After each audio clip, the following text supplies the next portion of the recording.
When I first started working with the New Mexico Organic Commodity Commission, our educational activities were basically measured by, if you pull the thing off, then that's great, you put a little check mark by it, done, we did our job, and everybody felt very good that we had accomplished our goal.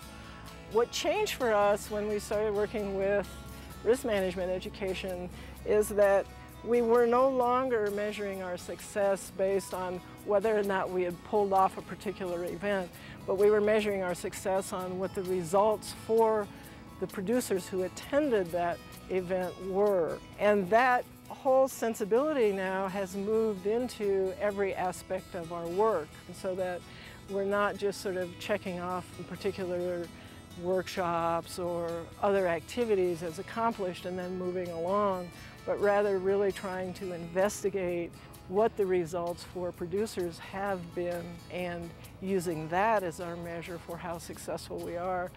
And it also has been a really educational part for us, because instead of just walking away and saying, oh, okay, we accomplished that, and then you sort of turn yourself off from information, when you get back to producers after 3 or 4 months and ask them, how are things going?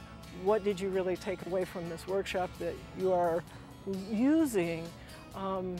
That really then helps sharpen what you do for the next series, because you can say, well, this really seemed to be a very effective tool for them, and this didn't really seem to help them at all. So, you know, it continually enables you to upgrade the work that you do.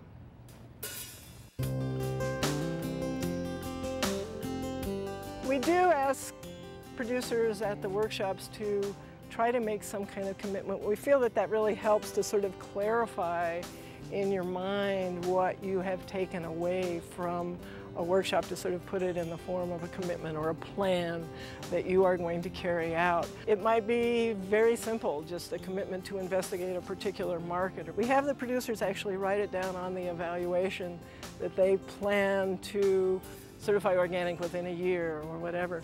And that also gives us a really good way to go back to them after a couple of months and just say, you know, at the workshop, you had made a plan to do this, and how's that coming along?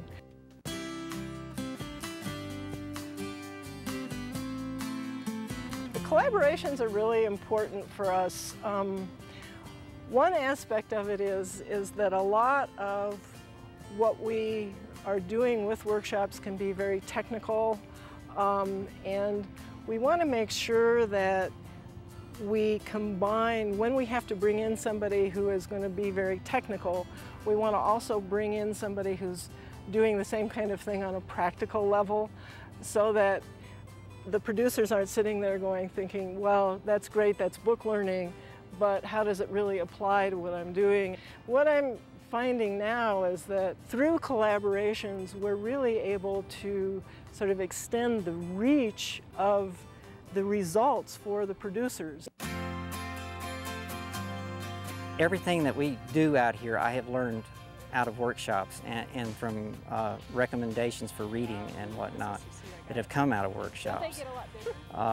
When we started farming organically, I knew absolutely nothing. I didn't even know who to call. The biggest problem that we were having with our vegetable production was finding some place to sell it. A lot of our vegetables have ended up going on the compost pile. By going to community-supported agriculture, we're now distributing almost everything we grow. We've totally gotten rid of waste.